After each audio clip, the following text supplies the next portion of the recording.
Dilsukh Nagar bomb పేలుళ్ల కేసులో దోషులకు ఉరిశిక్ష ఖరారైంది. NIA court విధించిన శిక్షను తెలంగాణ హైకోర్టు సమర్థించింది. రియాజ్ బత్కల్, ఆసిన్ బత్కల్, అజ్దుల్లా అఖ్తర్, తహజీన్ అఖ్తర్, జియా ఉల్ రెహమాన్ కి ఉరిశిక్షను ఖరారు చేసింది. 2013లో జరిగిన పేలుళ్లలో 18 మంది చనిపోగా 131 మందికి గాయాలయ్యాయి. ఈ కేసు విచారణ జరిపిన NIA fast track court most wanted ఉగ్రవాది ఆసిన్ బత్కల్ సహా 5గురికి మరణశిక్షను విధించింది. ఈ శిక్షను సవాల్ చేస్తూ నిందితులు హైకోర్టును ఆశ్రయించారు. పాకిస్తాన్కు చెందిన ఐఎస్ఐ కుట్రలో దిల్సుఖ్ నగర్ బాంబు పేలుడుకు పాల్పడిందని నిరూపించామన్నారు ఎన్ఐఏ న్యాయవాది. తప్పుడు ఐడెంటిటీతో దోషులు ఎలా కుట్ర పన్నారో ఆధారాలతో నిరూపించాము అంటున్న ఎన్ఐఏ ప్రత్యేక ప్రాసిక్యూటర్ హర్షవర్ధన్ రెడ్డితో మా ప్రతినిధి Sharma face to face. Dilsukh Nagar జంట పేలుళ్లకు సంబంధించి ఎవరైతే 5గురు నిందితులు ఉన్నారో వాళ్లకు ఉరిశిక్ష సరైంది అనేటువంటిది హైకోర్టు చెప్పింది. కింది కోర్టు ఇచ్చినటువంటి తీర్పును హైకోర్టు సమర్థించింది. మరి దీనికి సంబంధించి 45 రోజుల పాటు హైకోర్టులో సుదీర్ఘంగా వాదించినటువంటి ఎన్ఐఏ ప్రత్యేక prosecutor, bar council of India member, senior advocate Vishnuvardhan Reddy గారు ఉన్నారు. ఏంటి వాళ్ళ తీర్పుకు సంబంధించి ఏం చెప్తారు?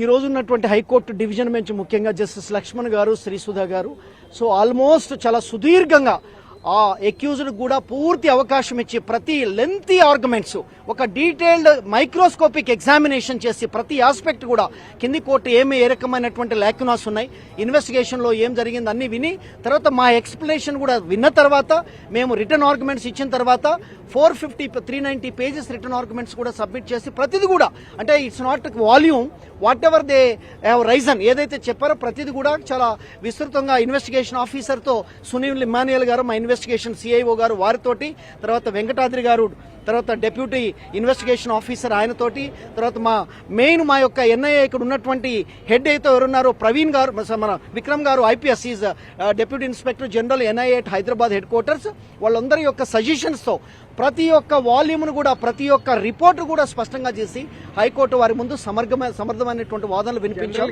కింది కోర్టులు ఇచ్చినటువంటి తీర్పులను కొన్నిసార్లు హైకోర్టులు వ్యతిరేకిస్తూ ఉంటాయి. కానీ ఈ కేసు విషయంలో హైకోర్టు సమర్థించడానికి మీరు వాదించినటువంటి ప్రధానమైనటువంటి వాదనలో ఒకటి చెప్పండి. ముఖ్యంగా కాన్స్పిరసీ యాంగిల్ అనేటువంటిది అక్యూజ్ నెంబర్ 1 రియాజ్ బక్తల్ అనేటువంటి వ్యక్తి పాకిస్తాన్ లో హైడింగ్ ఉండి అక్కడి నుంచి A3ని పంపించాడు, A2ని పంపించాడు.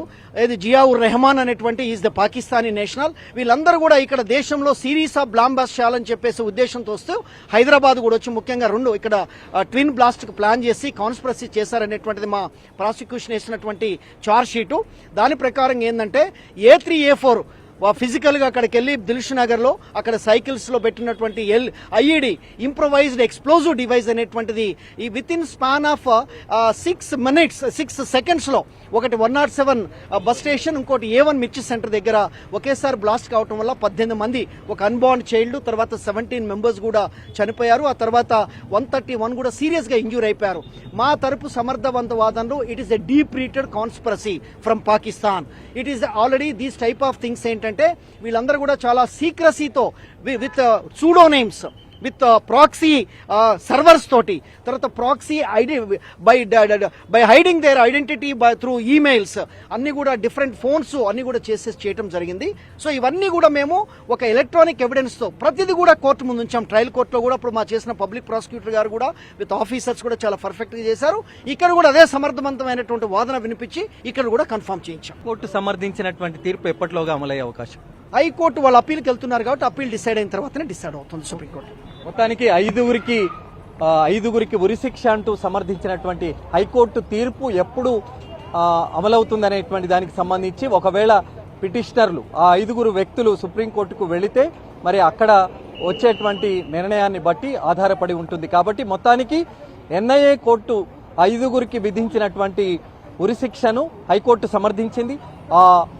ఆ సంఘటనలో దిల్సుఖ్ నగర్ ట్విన్ బ్లాస్ట్ లో 18 మంది చనిపోవడం, 131 మంది తీవ్రంగా గాయపడినటువంటి ఆ కేసులో దేశవ్యాప్తంగా సంచలనం సృష్టించినటువంటి అంశంలో హైకోర్టు నిర్ణయాన్ని ఇప్పుడు అందరూ హర్షం వ్యక్తం చేస్తున్నారు. కెమెరామెన్ రాకేష్తో అరవింద్ శర్మ, ఎన్టీవీ.